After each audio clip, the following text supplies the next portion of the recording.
Vamos a hacer una oración, hermanos, y vamos a pedirle a Dios su ayuda, por favor, para este tiempo. Estamos en nuestras Biblias, ahí en el libro de Marcos, en el capítulo 7. Oremos, por favor. Nuestro Padre Celestial, agradecemos en esta mañana nuevamente el favor y la misericordia que tienes con cada uno de nosotros, en que podamos estar aquí para disfrutar el tiempo de adorarte, de tener comunión contigo. Y te rogamos, Señor, una vez que hemos invocado tu nombre y te hemos cantado alabanzas, y te rogamos ahora que nos hables, que también continuemos en este tiempo de adoración, recibiendo tu palabra y exaltándote en nuestras mentes y corazones, Señor. Bendice tu evangelio y suplicamos que tu palabra sea de ayuda en nuestras almas, Señor, que estemos atentos con todo nuestro corazón sobre ella. Gracias te damos en Cristo Jesús. Amén. Entonces, vamos a continuar aquí en el capítulo 7 del Evangelio de Marcos. Y el día de hoy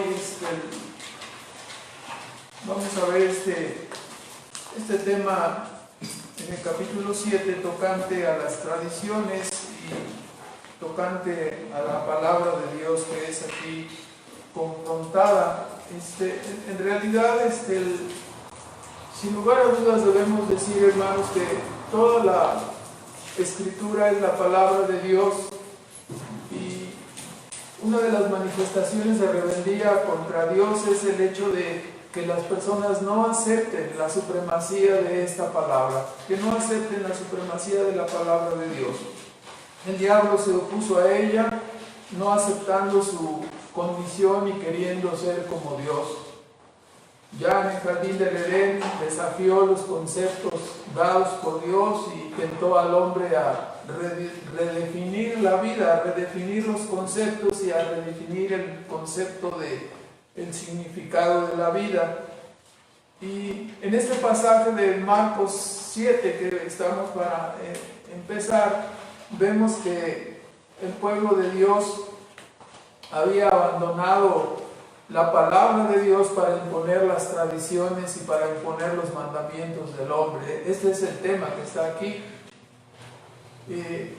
Al hacerlo estaban cometiendo un menosprecio contra la supremacía de la palabra divina y poniendo, por supuesto, los mandamientos humanos por encima de la palabra.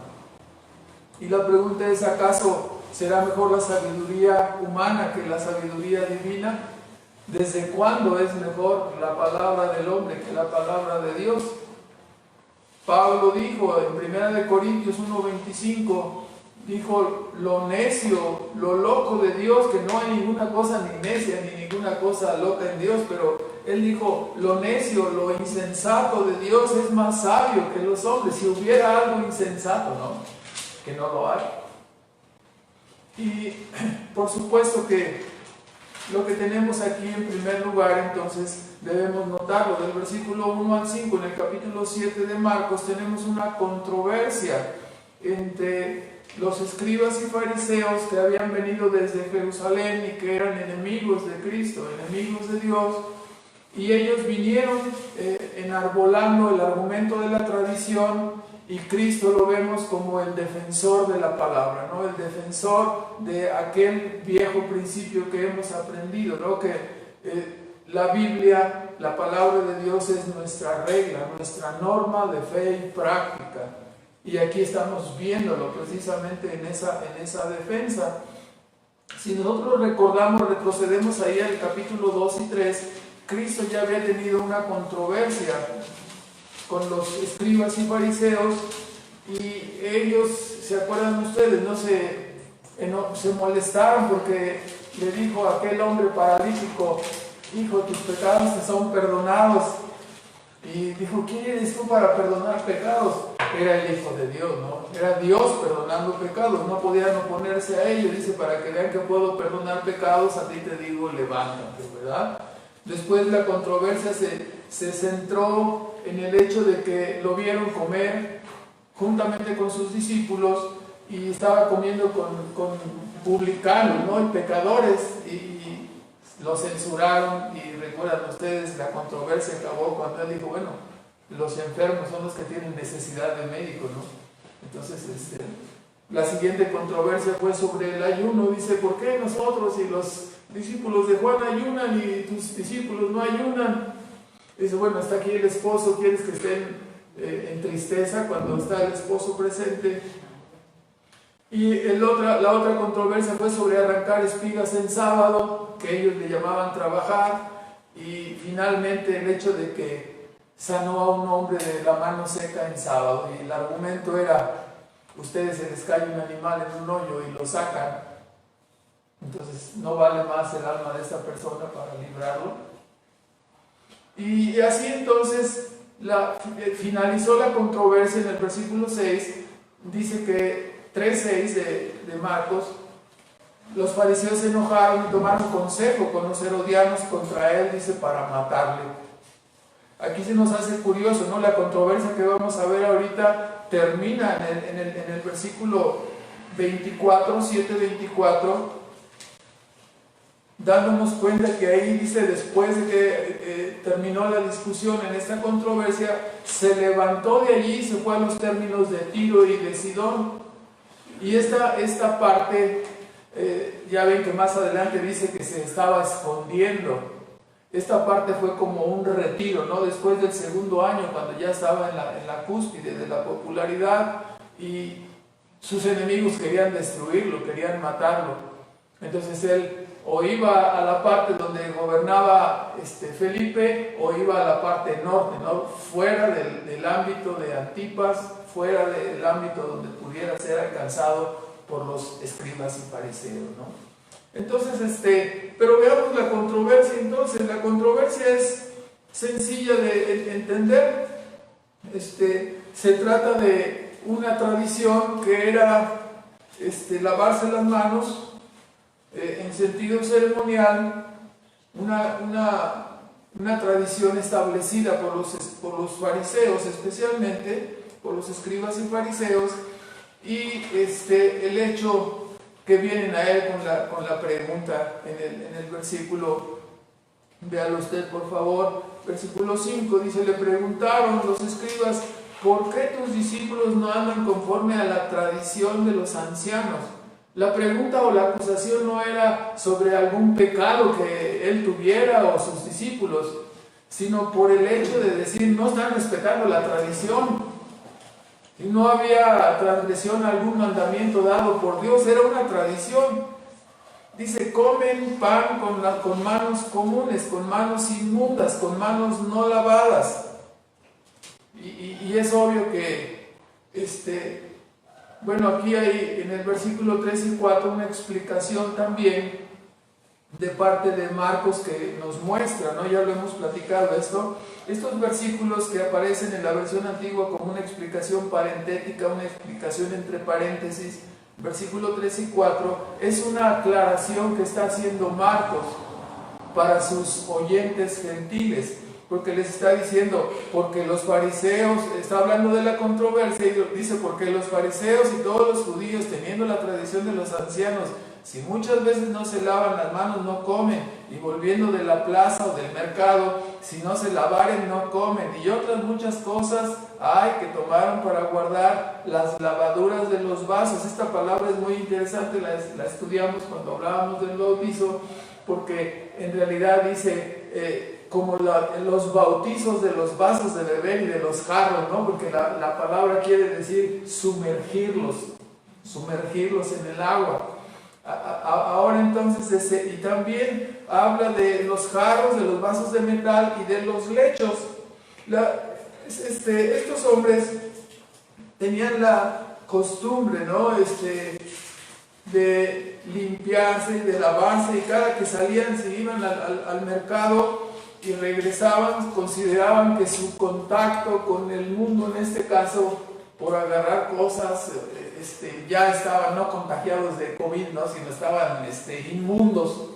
Entonces llegaban y hacían, dice el hermano John MacArthur en su Biblia comentada, que hacían un ritual de lavado de manos muy especial, porque primero siempre se ocupaba otra persona que tenía un recipiente para echarles agua, y primero tenían que poner las manos con los dedos apuntando hacia arriba, luego con los dedos apuntando hacia abajo, y después se frotaban con el puño de la mano. Entonces es muy detalloso el asunto. Y quisiera yo comentarles algo muy interesante, ¿no? Que desde el cautiverio babilónico, en el 585 a.C., los israelitas habían ido acumulando un gran número de tradiciones orales. Estas tradiciones orales tenían el nombre de alajá. Qué caray. Entonces no pintan estos, aquí vamos a ver cuál pinta. Este sí pinta. Ellos le llamaban a la tradición oral alajá y las iban acumulando. Después esas tradiciones orales fueron escritas en lo que ellos llamaban la Misná. Esta Misná fue escrita alrededor del año 200, o se iban escribiendo alrededor del año 200 antes de Cristo.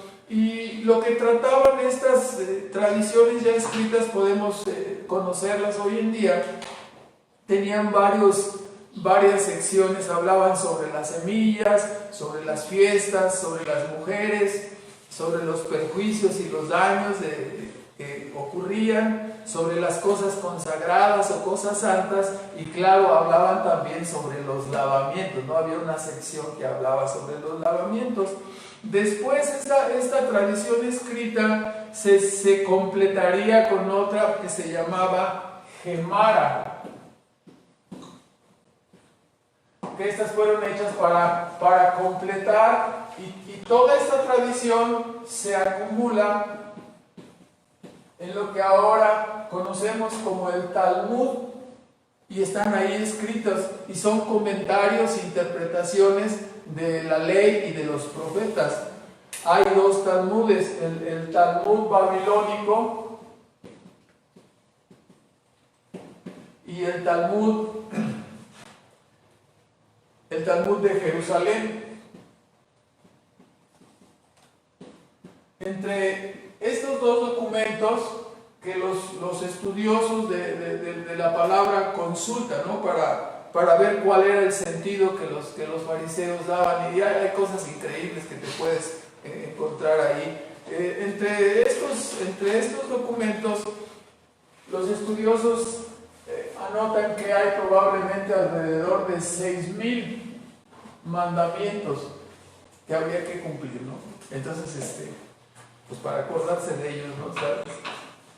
Y ahora ustedes pueden ver entonces que ellos daban gran énfasis a qué cosa, a la tradición, y la iban acumulando y la iban guardando, ¿verdad? Entonces el énfasis de ellos en estas tradiciones y reglas enfatizaban obviamente la pureza externa. Para ellos era algo muy importante, y así fue como al cabo de los años el pueblo acabó por medir la santidad y la espiritualidad de las personas a través de mirar que cumplían los criterios externos, ¿no? Ceremoniales, y uno puede darse cuenta, ¿no? Que estos criterios podían cumplirse sin tocar en absoluto el corazón, el hombre interior, ¿no? Entonces uno pudiera guardar todas las normas establecidas ahí sin afectar en lo más mínimo su hombre interior, su corazón. Y el apóstol así nos explica, por ejemplo, en Filipenses 3, en el capítulo 3, versículo 1 al 8, cuando él habla de su vida como fariseo. Dice: yo fui fariseo, hijo de fariseos, y en cuanto a la ley, dice Pablo, yo era irreprensible. O sea, él cumplía todas las normas, todas las leyes, todas las ceremonias externas, de tal manera que el calificativo que él podía recibir de las personas que lo conocían era: este cuate es irreprensible, ¿no? Y él se la creía. Ya después que vino a ser cristiano, él escribió ahí mismo en la carta a los Filipenses, en ese capítulo 3, que la justicia de él, que él había obrado como fariseo, la tenía por pérdida, la tenía por basura. Esa es la conclusión después que él dice, ¿no? Ahora lo que deseo solamente es ser hallado o ser encontrado en Cristo, ¿no? Imagínense usted, ¿no? Cuando una persona llega a obtener, y los fariseos obtenían ese calificativo de irreprensibles, así como Pablo. Imagínese usted oír un texto, ¿no? en el Salmo, y oír que la Escritura dice, porque no hay ni uno solo justo, ¿no? Miró Dios desde los cielos para ver si había uno justo quien buscara a Dios, y encontró que no había ni uno solo, no hay quien busque a Dios, no hay quien entienda, todos se desviaron, aún se hicieron inútiles. Y el fariseo diciendo, bueno, todos se hicieron inútiles, excepto yo, ¿no? Que soy del principio. ¿Puede entender eso? Ese era el pensamiento de un fariseo, ¿no? Si tú escuchas la palabra de Dios que te condena y todavía vas a decir, ¿tú qué cosa? Bueno, pecadores ellos, pero yo no. O sea, qué horrible, ¿no? Nos damos cuenta que esta forma de ver las cosas, esta visión farisaica, este criterio farisaico de ver las cosas genera no santidad, sino que genera orgullo y genera soberbia. ¿Sí? Entonces nosotros nos damos cuenta cuando Cristo habló de la parábola del fariseo y el publicano en Lucas 18 del 11 al 13, nos recuerda ahí la famosa expresión dada por un fariseo en la oración. Fíjese por qué estamos diciendo que genera orgullo y soberbia. El fariseo dice, oraba consigo mismo de esta manera: te doy gracias que no soy como este publicano. O sea, ya lo estaba menospreciando. O sea, toda la justicia obrada, guardando las tradiciones, ¿qué constituía y qué obraba en los hombres? Orgullo, soberbia, menosprecio. No había amor. Entonces, ustedes pueden exclamar de la misma manera, ¿qué es lo que sigue en el texto, no? Cuando a Cristo le dijeron, ¿por qué tus discípulos comen con manos no lavadas, ¿no? Con manos inmundas? ¿Cuál fue la respuesta de Cristo? Hipócritas. Directamente, bien profetizó Isaías de ustedes. ¿Sí? Este pueblo me honra en una forma de labios nada más, pero nunca está afectado su corazón, no se acercan a mí con el corazón. Esas palabras fueron aplicadas en Isaías en el capítulo, ahorita les digo el capítulo, el capítulo 29, en el versículo 13, donde Isaías cita estas palabras para el pueblo, porque estas personas, el pueblo de Israel, estaba al borde de ser ya llevado cautivo como un juicio de parte de Dios. Y ellos no habían hecho caso de la palabra de Dios y la habían menospreciado. Entonces, no querían recibir la palabra de Dios, estaban endurecidos. Y Dios les envió un castigo. Y la situación de los líderes espirituales en aquel tiempo era exactamente la misma que estaba ocurriendo con los fariseos ahora. Habían menospreciado la palabra de Dios y la habían tenido en poco, por lo tanto después serían conquistados primero por los asirios y después por los babilonios. Entonces, claro, ante tal impostura, lo que brotó de labios de Cristo fue la palabra hipócrita. Su religión es vana, solo es exterior, pero no trata con el corazón. Entonces, Dios les acusa de ser solamente adoradores de labios, pero no adoradores de corazón. Hay que preguntarnos inmediatamente aquí, ¿cómo adoramos nosotros a Dios? ¿Habrá acaso lugar para que Dios nos acusara de algo parecido? Tú vienes aquí y me adoras, nada más vienes de cuerpo presente, pero no me estás adorando. Debemos de cuidarnos, ¿no? ¿De qué manera venimos a adorar a Dios?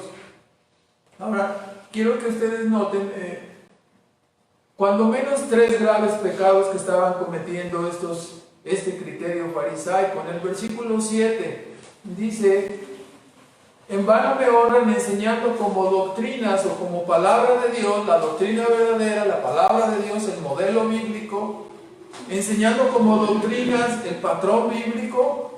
Dice, están enseñando como si fuera patrón bíblico los mandamientos de los hombres.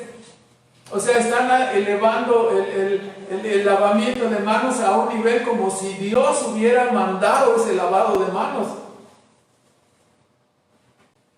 En el versículo 8 dice, al hacer eso también, dice, están dejando el mandamiento de Dios. O sea, cuando nosotros tomamos otra norma que no es la norma de Dios, cuando Jeremías dice, dos cosas tengo contra mi pueblo, ¿no? Que me han dejado a mí fuentes de agua viva y han buscado otras fuentes para satisfacerse. O sea, el hombre toma la tradición para sustituir la palabra, ¿no? Deja el lado, deja la verdad, el verdadero mandamiento, y toma una cosa que no sirve. En este caso la tradición. Versículo 9, otro pecado que estaban cometiendo directamente, dice, bien invalidáis el mandamiento de Dios. O sea, al meter una tradición humana y dejar de lado el mandamiento de Dios, anulan o invalidan la ley de Dios y ponen encima un mandamiento de hombres.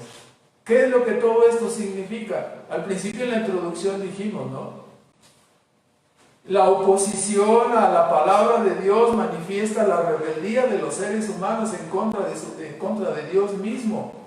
Aquí lo que está diciendo directamente la persona que está imponiendo las tradiciones en su mentalidad, está diciendo, ¿no? Yo soy más inteligente que Dios, ¿no? Yo soy más sabio, ¿no? Lo que yo dicto es mejor que lo que Dios ha dado, ¿no? Imagínate atreverte a decir eso, ¿no? A pensar eso, a inferir eso de lo que estamos escuchando. Entonces Cristo dice, no, están enseñando tradiciones de hombres como si fuera la palabra, están equivocados, han dejado el mandamiento, están equivocados, anulan con sus tradiciones, anulan o invalidan la ley de Dios. Y enseguida les pone el ejemplo, ¿no? del Corbán, del versículo 10 al 13, 7, 10 al 13, Cristo explica de qué manera, o sea, los fariseos, al igual que impusieron el lavamiento de las manos, dijeron, bueno, el quinto mandamiento dice, honrarás a tu padre y a tu madre, ¿no? Para que te vaya bien y seas de larga vida. Pero ustedes invalidan el mandamiento, dice Cristo, diciéndole a la gente que cuando estás obligado a sustentar a tus padres, a cuidarlos, a hacerte cargo de ellos. Entonces, pero de repente ya ve cómo de repente algunos hijos se enojan con sus padres, ¿no? Y se molestan. Recién acabo de estar en el súper la semana pasada y estaba una señora mayor y una señora más joven. Pero la señora más joven con su tarjeta en la mano diciéndole a la otra señora, que por su parecido evidentemente era su mamá, y le decía, te pasas, ¿sí? Como te voy a pagar el súper, mira nada más todo lo que traes, te pasas. ¿Te imaginas eso, no? O sea, cuando te cambiaron 80 kilos de pañales, no se pasó, ¿verdad? Y cuando comiste 20 años sin dar ni un centavo, tampoco se pasó. ¿Me explico? Dormiste, comiste, recibiste dinero, recibiste todas las atenciones, todos los pagos en tu casa. No se pasó tu papá y tu mamá entonces, ¿verdad?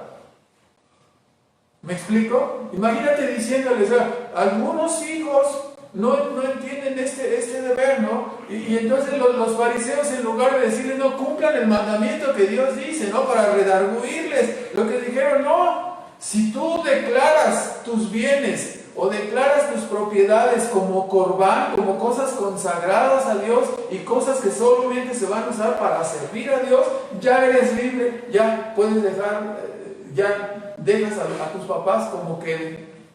¿Y qué era lo que pasaba? Estos cuates se molestaban con sus papás. Ya ven cuántas molestias damos los papás de repente, ¿no? Entonces, se molestaban con sus papás y en ese momento pues declaro Corbán todo con lo que pudiera ayudarte y ya, adiós. Los desamparaban, ¿no? No los ayudaban, ya no les daban y se escapaban así del quinto mandamiento, ¿no? Bajo el acuerdo de sus líderes espirituales, escapaban en realidad solamente en su imaginación, porque a pesar de que fueron engañados por sus líderes espirituales, Dios les va a juzgar como culpables por el pecado de no honrar a sus padres, ¿no? Esto es la realidad. Dice Pablo en 1 de Timoteo 5:8. Vea usted el concepto del apóstol en el mismo sentido. Capítulo 5, 1 de Timoteo 5, dice desde el 7: denuncia pues estas cosas para que sean sin reprensión, y si alguno no tiene cuidado de los suyos, y mayormente de los de su casa, la fe negó y es peor que un incrédulo. Entonces, cuando una persona no quiere cuidar a sus padres y pagar la deuda moral, estás endeudado. Tú eres hijo, estás endeudado con tu padre en sentido moral.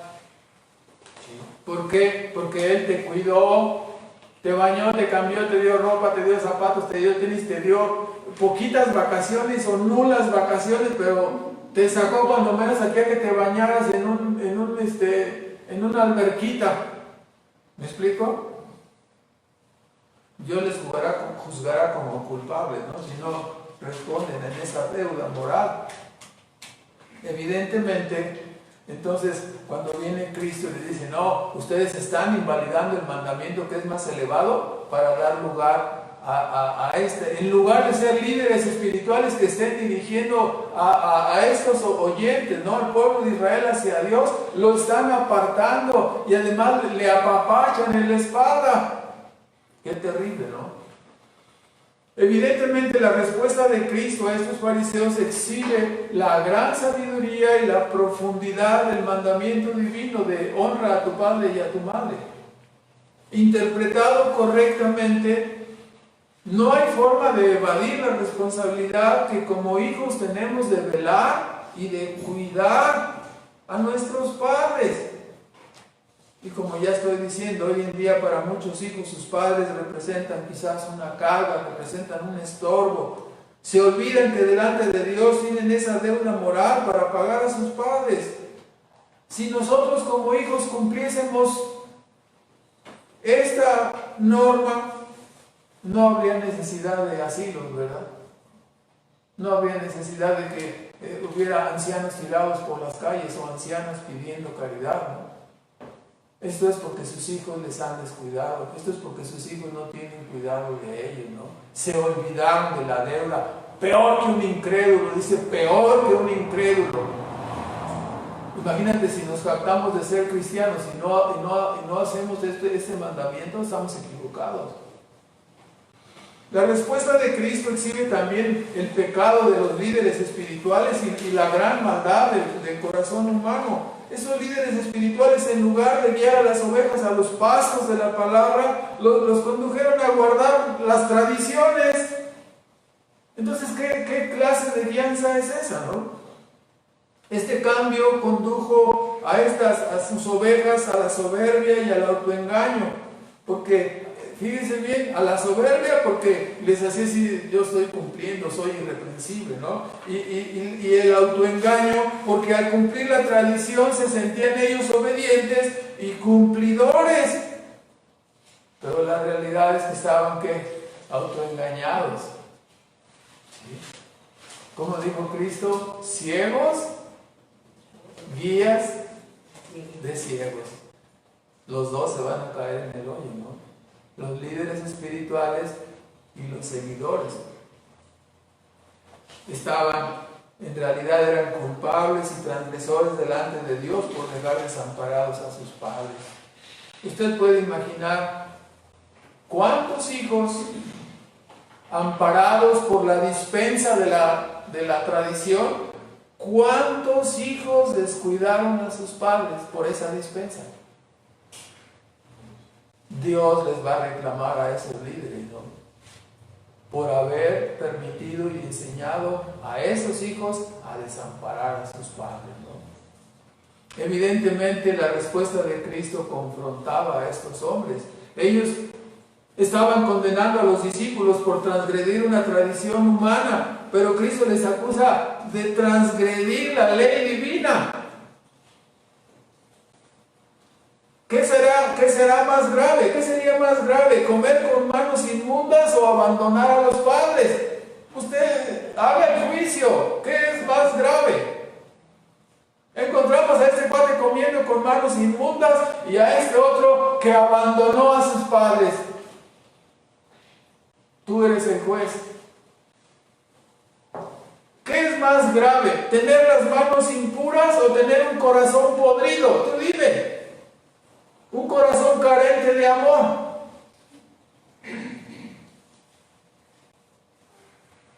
Es fácil definirlo, ¿no? Cuando la palabra de Dios te enseña, hasta podemos ser sabios, ¿no? Hace sabios a los simples como nosotros.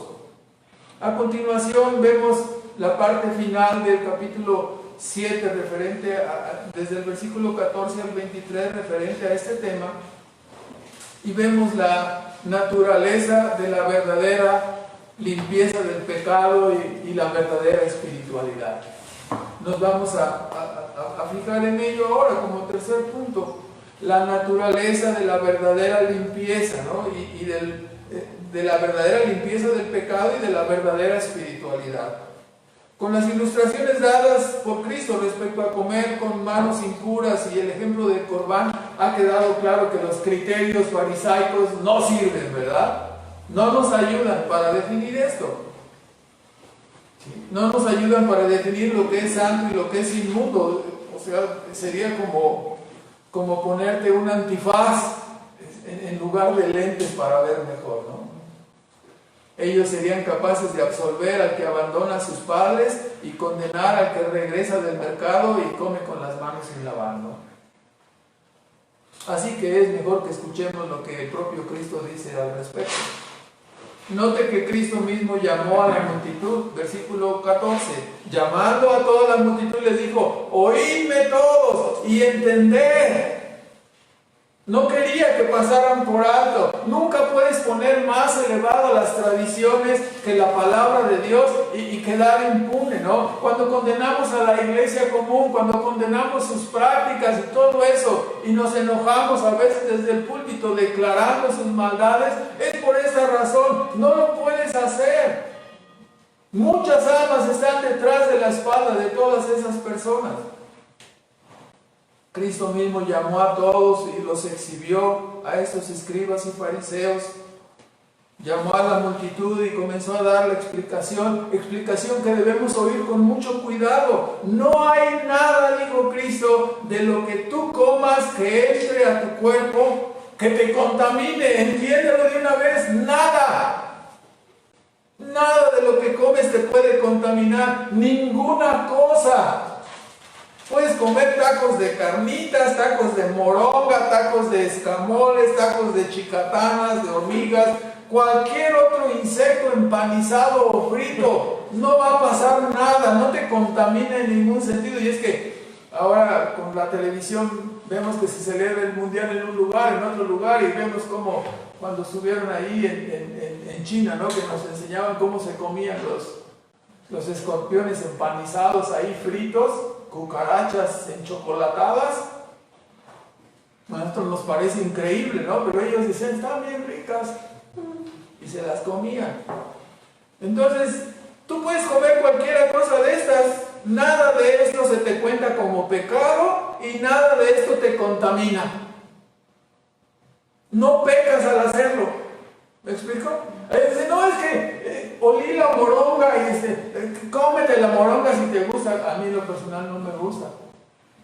Pero escúchalo, ninguna cosa que entra al cuerpo contamina o puede ser considerada por comerlo como pecaminoso. Eso es algo muy interesante, ¿no?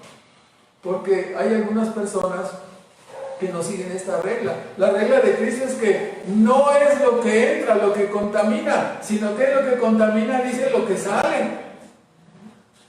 Muchos hoy en día también, como los discípulos, se quedaron asombrados escuchándolo, ¿no? Usted puede recordar posteriormente a Pedro cuando fue a la casa de Cornelio el gentil a predicar el Evangelio, y 3 veces le mostró, ¿sí?, a los animales y le dijo, mata y come. Y dijo, no he probado cosa inmunda. Tenía bien grabado esto, ¿no? Y cuando lo predicaba seguramente Marcos lo estuvo escudriñando mucho, y en el versículo 19 dice, no, porque no entra lo que la persona come, no entra en su corazón, sino en el vientre y sale a la letrina. Y hace la aclaración Marcos, ¿no? Esto dijo, ¿no? Esto decía, haciendo limpias todas las viandas. Nada de lo que comemos nos puede... O sea, cuando una persona te dice, comiste tacos de carnitas, pecaste porque es animal inmundo. Entonces, o sea, no están siguiendo la Biblia, ¿no? ¿Quién sabe qué estarán siguiendo? Sus tradiciones. Se están equivocando igual que se equivocaron los fariseos, ¿no? La explicación que les dio Cristo, ¿no? Después de medio regañarles, diciendo, bueno, no entienden ustedes tampoco, ustedes también están engañados, que no saben que lo que entra a la boca va directo a la secreta, a la letrina. Hoy diríamos, lo que entra al estómago va luego al proceso digestivo y después se va ¿a dónde? Al WC. Ningún alimento entra al corazón, o sea, ningún alimento daña el alma, sino que va directo ¿a dónde? Al estómago. Entonces, así como Marcos hace la aclaración, ¿no?, de que así declaraba Jesús, limpias todas las viandas, todos los alimentos, todo lo que comemos. Uno puede comer cosas empanizadas, así, uno puede comer ratoncitos, roedores de los que quieras. No, es que pecas si comes ratón. Todo lo que entra, ¿a dónde va? Al baño. ¿Sí? Y el apóstol Pablo anota el texto 1 de Timoteo 4, versículo 3 al 5. Dice, en los tiempos venideros vendrán engañadores, hablando conforme a sus propias concupiscencias, que prohibirán casarse y prohibirán también el disfrute de las viandas, las cuales se puedes tomar todas las viandas que quieras, haciéndolo con acción de gracias, porque por medio de la oración es santificado. Entonces puedes comer todo. ¿Sí me explico? Yo sé que algunas cosas no te gustan, no las comas. Algunas personas mejor no voy a hacer este comentario, bueno, sí lo voy a hacer para que no se queden con la curiosidad. Dicen, algunas personas ya ven tanto que les gustan los camarones a algunos, y sí, son las cucarachas del río, las cucarachas del mar. Sí, no me hubieras dicho eso, ya no me van a gustar los camarones, ¿verdad? Entonces, puedes comer todo. A lo mejor el día que comamos las cucarachas pueden llegar dicen que son muy alimenticias, ¿no? Espero poder reservarme, pero no por causa de que sea pecado comérselo, ¿no? Ahora, hermanos, ¿qué es lo que debe preocuparnos y qué es lo que contamina? Cristo dice, lo que debe preocuparte es lo que sale de tu corazón. No hay, hermanos, aquí, no hay maldad intrínseca en los alimentos, no hay maldad intrínseca en la materia, ¿no? Alguna persona dice, no, es que el oro es malo, o sea, el oro es malo, una piedra es mala. O sea, ni las piedras, cuando dicen, el dinero es malo, o sea, ¿qué tiene adentro el dinero? No tiene una maldad intrínseca el dinero puede ser usado para bien o puede ser usado para mal, ¿no? De la misma manera, ningún alimento tiene una marca negativa, ¿sí me explico? No es pecaminoso. Nuestro problema, hermanos, no es lo que comemos, y ojo aquí, ¿no? El problema tuyo y el problema mío no es lo que comemos, el problema es lo que pensamos. El problema es lo que deseamos. El problema es lo que sentimos. El problema es lo que anhelamos. Esos son los problemas, porque si pensamos cosas malas, si deseamos cosas malas, si sentimos cosas malas, si lo que anhelamos está lejos de la palabra de Dios, entonces ahí está un grave problema, porque tienes un corazón cochambroso. El problema está en nuestra alma, es nuestro hombre interior, no es el cuerpo, porque el cuerpo es solamente un instrumento del alma. Entonces, imagínense, ¿no? Cuando una persona dice, ¿qué estás haciendo? Estoy combatiendo el pecado. Entonces, si tú quieres combatir tu mal carácter, quieres combatir tu odio que sientes, quieres combatir tu envidia, tu ojo maligno, tu ojo criticón, tu egoísmo, tu orgullo, tu insensatez, y dices, me voy a abstener de ir a los Correa y me voy a abstener de ir a carnitas de los compadres para combatir esto. No, ¿verdad? De nada te servirá. ¿Por qué? Porque lo que no te contamina el cuerpo, la contaminación está adentro. Si quieres combatir tu adulterio o tu vanidad, dices, no, yo voy a comer solo, ya ven que algunos comen puras hierbas, ¿sí? Para no contaminarse. Dicen, si quieres combatir entonces tu adulterio, tu vanidad, ¿vas a comer solo hierbitas o vas a comer y tomar pura agua de alfalfa? Puede ser que bajes unos kilillos, pero el pecado de tu alma queda intacto, intacto. Ninguna cosa que comas o no comas va a modificar el pecado que está dentro de ti. Si quieres, por ejemplo, ¿no? Perdón, te pongo un ejemplo de las mujeres, pero ese fue el ejemplo que se me ocurrió. Si quieres ser una mujer sumisa y sujeta a tu marido, ¿acaso lo vas a lograr vistiéndote de blanco? ¿O dejándote crecer el cabello? Ya saben por dónde voy, ¿verdad? Si voy a salir con mi frase dominguera de siempre, ¿verdad? Aquí preferimos que estén pelonas y sujetas a que estén greñudas y sean rebeldes, ¿no? Siempre decimos lo mismo. O sea, ¿cuántas veces hasta en el mundo de la religión común dicen el hábito no hace al monje, ¿no? Entonces, hermanos, ¿por qué es tan importante entender esto? Porque solo entendiendo la naturaleza del pecado que está en nosotros, podemos percatarnos de nuestra incapacidad para sujetarlo, de nuestra incapacidad para combatirlo, de nuestra incapacidad para dominarlo. No podemos contra él, es un enemigo muy fuerte, muy poderoso. Tú dices, no voy a pensar nada malo, no lo voy a pensar, no lo voy a... Y ya al rato ya estás pensando una cosa equivocada. Simplemente no podemos sujetarlo. Allí está el odio silencioso que a veces sentimos, ¿no? Ahí está el enojo, ahí están los malos deseos, ahí están las miradas, ahí está la amargura, ahí está el rencor, el egoísmo. A veces no te odio, no, me estás mirando, casi me estás atravesando con los ojos, ¿no? El rencor, el egoísmo, la vanidad. Puede ser una pregunta un poco tonta, ¿no? ¿Se te quitará bañándote con agua fría? ¿Todos esos pecados se quitan bañándose con agua fría o amarrando a la persona? ¡No! Están allí vivos, vivos. Por ello, es fascinante escuchar algo que predicamos en todos los lugares donde se predica la Biblia, ¿no? Es fascinante escuchar que Cristo es capaz de hacer milagros, que Cristo es capaz de cambiar el corazón humano, que Cristo es capaz de hacer nacer de nuevo a las personas y darles un corazón que ame a Dios, que sirva a Dios. Cristo es capaz de quitar lo sucio y putrefacto del corazón a través de la regeneración, a través del perdón de pecados, a través de su gracia otorgada libremente a los pecadores. Debes buscarle en oración y rogarle, ¿no?, que te salve, rogarle que te santifique, porque solo Él puede cambiar el corazón del hombre y solo Él puede aplastar el dominio del pecado que está dentro de nosotros. ¿Por qué decimos esto?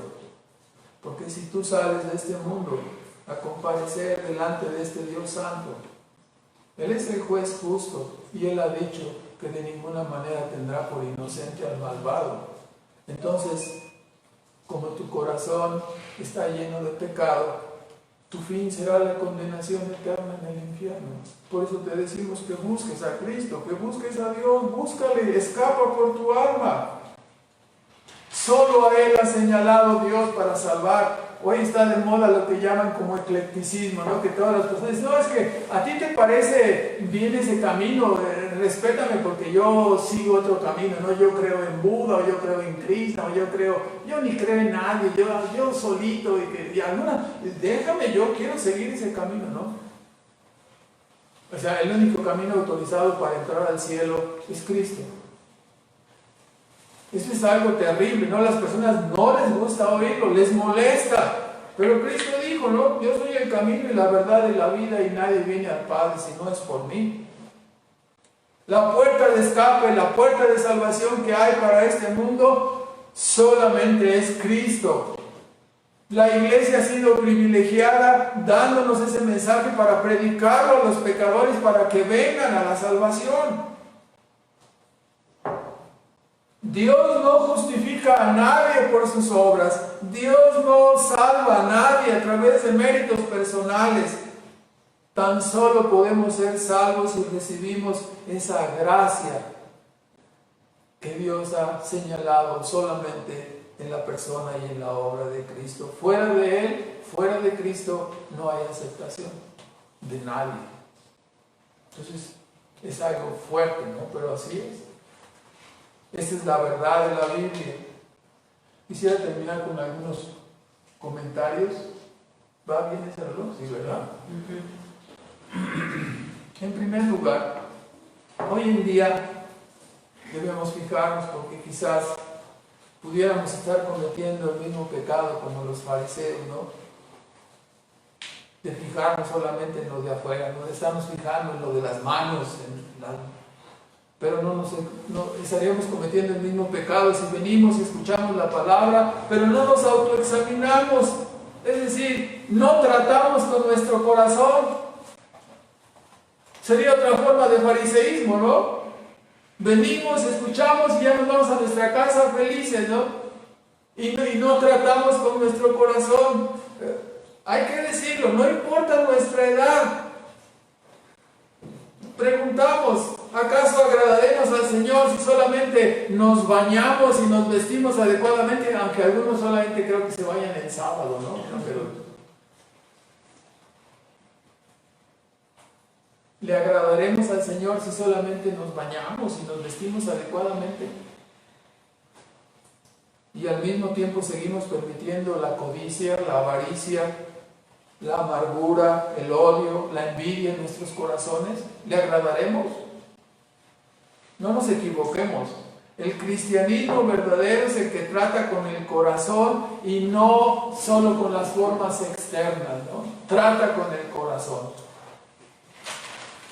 Así que, en lugar de preguntarnos, ¿me he lavado las manos frecuentemente? ¿Me he bañado tan seguido como debo? Algunos creo que ni diario se bañan, ¿no? Pero hay que dejarles a su criterio. Más bien, no vamos a juzgarles, pues ya les estoy echando un plegón, ¿verdad? Pero más bien debemos preguntarnos, ¿no? Es que de veras, no, y insisto otra vez sobre lo mismo. Algunos piensan que solo el sábado es necesario, ¿no? Pero bueno. Más bien deberíamos preguntarnos, hermanos, ¿hemos hecho acto de contrición y arrepentimiento por nuestros pecados? ¿Nos hemos ido aparte en nuestra recámara a decir, Señor, he pecado contra ti, he hecho esto mal? ¿Me he humillado verdaderamente ante Dios por mis pecados, por mis faltas? ¿Acaso no se estará filtrando en mi vida la hipocresía y el formalismo?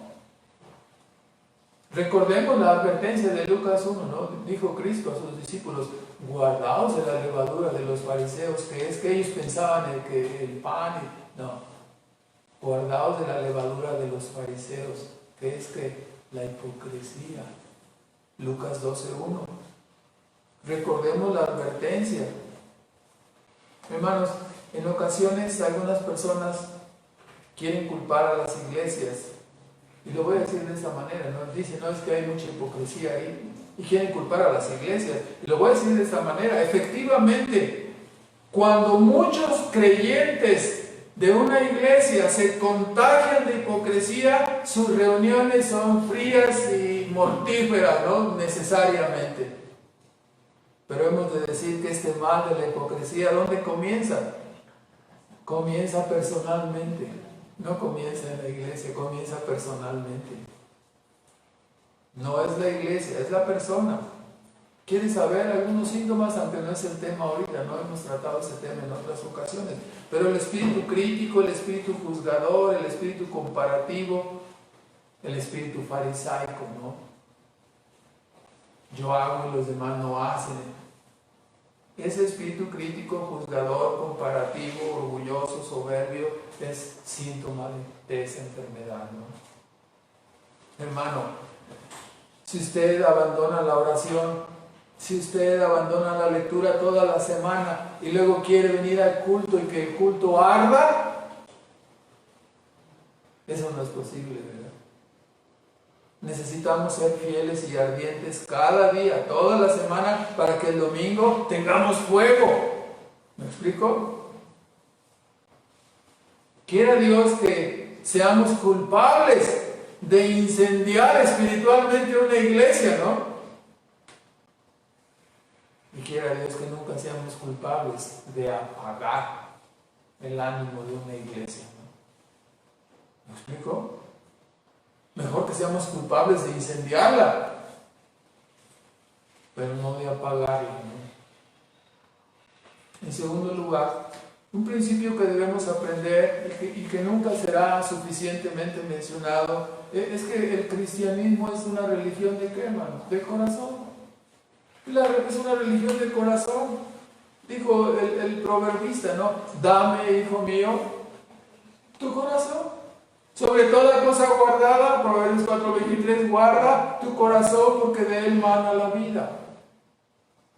Obviamente, si nuestra profesión de fe no involucra el corazón y solo cumplimos externamente, entonces somos hipócritas y vamos camino directo a la perdición. Por eso es importante, ¿no? De una u otra manera Dios nos insiste, Dios nos cuida, Dios nos previene. Fijaos cómo oís, fijaos cómo venís, fijaos cómo os preparáis para el culto, para la asamblea. Te dejé separado de una asamblea presencial por 5 meses y una semana, ¿sí? Y ya puedes valorar lo que realmente es venir a adorar a Dios. Vienes con toda la fuerza porque no quieres que esto te vuelva a suceder. Y le has dado gracias, sí Señor, gracias, ¿no? Entonces, hermano, en esta película de la cual estamos hablando, nadie quiere ocupar el papel del fariseo, ¿verdad? Nadie quiere ser el fariseo de la película. Pero debo preguntarte, ¿te quedó el saco de lo que estamos diciendo? ¿Tu vida se ajusta al adorador de corazón o se ajusta a la del adorador religioso formalista? ¿A qué se ajusta tu vida? Si has sido redarguido, pues arrepiéntete de tu pecado y no lo dejes para después. Termina con la farsa que es tu vida, ¿no? Si has sido un hipócrita, termina con esa farsa y ya sea alguien verdaderamente creyente, ¿no? Deja de estar jugando. En tercer lugar, hoy y siempre se aplica el principio de solo escritura. La Biblia es nuestra regla de fe y práctica. Como sabemos, la iglesia común aquí en México es campeona en fiestas, en tradiciones, y sigue engañando a los hombres con un perdón de hombres, ¿no? La Biblia enseña que solo Dios perdona pecados, y esto lo hace por medio de Cristo, nada más. No hay vírgenes, no hay santos, no hay imágenes.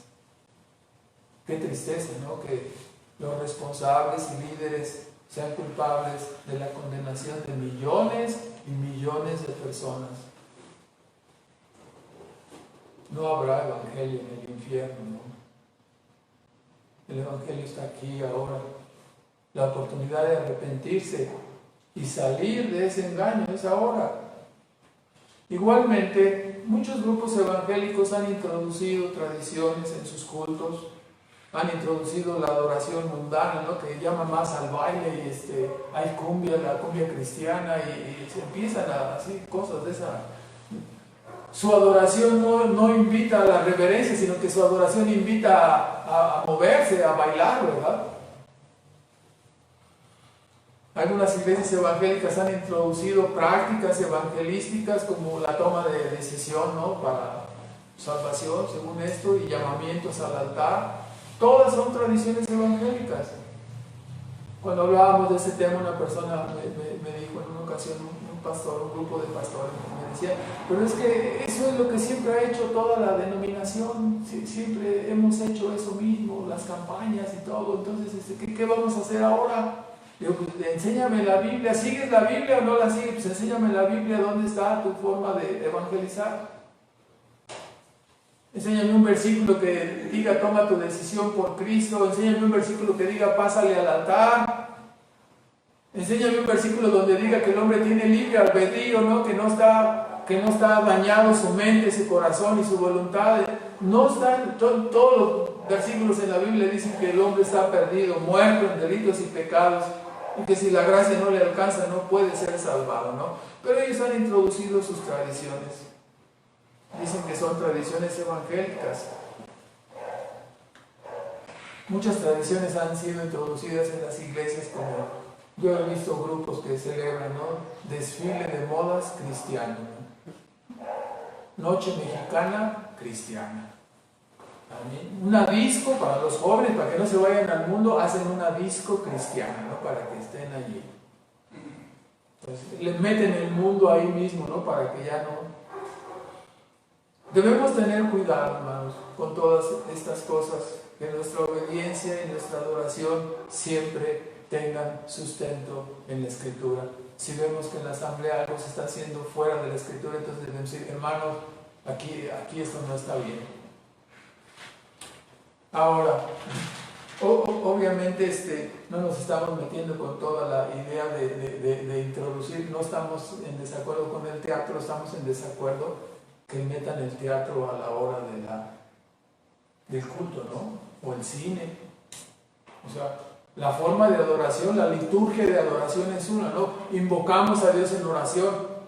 Ya que le invocamos, entonces le adoramos, le cantamos. Después Él nos responde por medio de la lectura de la palabra y después nosotros le volvemos a adorar por la palabra que nos ha dado y oramos y Él nos da la predicación de su evangelio y después nosotros le agradecemos con cantos y oramos.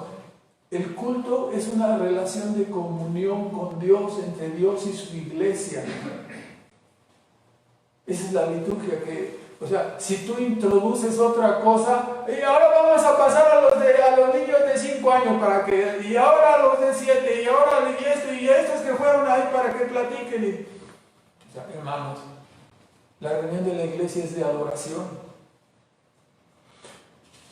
Finalmente,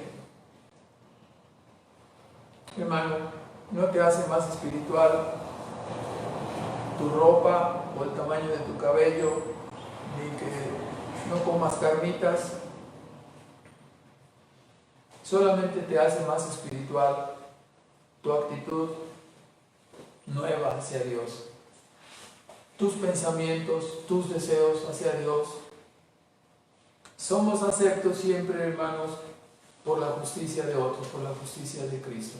Y somos santificados por el poder y la obra de otro, el Espíritu Santo obrando en nuestras vidas. Cuando al principio es que entonces ¿cómo me santifico? Si ya no voy al cine, ya no hago esto, o sea, todo lo que, o sea, la obra santificadora, ¿por quién es hecha? Por el Espíritu Santo de Dios. Si tú tienes el Espíritu de Dios, no vas a tener dudas de cómo se opera la santificación. El Espíritu de Dios te va transformando en la imagen de Cristo. ¿A través de qué? A través del uso de los medios de gracia. Toda la vida es así. Pruebas, providencias, circunstancias, dificultades. enseñanza, todo lo va llevando Dios de la mano para pulirnos y hacernos como Cristo. Lo usa Dios todo. Vamos a dejarlo hasta ahí, hermanos. Continuamos la próxima semana. Nuestro Padre Celestial, damos gracias en esta hora por tu palabra. Rogamos que tú la bendigas y la prosperes en el corazón de cada uno de nosotros. Que nos ayudes, Padre, a examinarnos para que no seamos encontrados como hipócritas, como personas que practican una religión solamente externamente, pero que no examinan sus vidas, sus corazones. Ayúdanos a mantenernos en el camino estrecho. Ayúdanos a mantenernos en la búsqueda continua de la humillación y el arrepentimiento. Y ayúdanos especialmente a permanecer siempre descansados, recargados en la persona y en la obra de tu Hijo Jesucristo. Te bendecimos porque a través de Él tenemos todo, Padre. Gracias por la reconciliación, la justificación, la salvación completa que Cristo nos ha concedido y nos ha ganado, Padre. Te bendecimos por ello y te damos las gracias por tu palabra. Ayúdanos a siempre exaltarla y darle el primer lugar, porque es tu palabra, porque es la verdad. Te bendecimos, Padre, y te damos gracias en Cristo Jesús. Amén.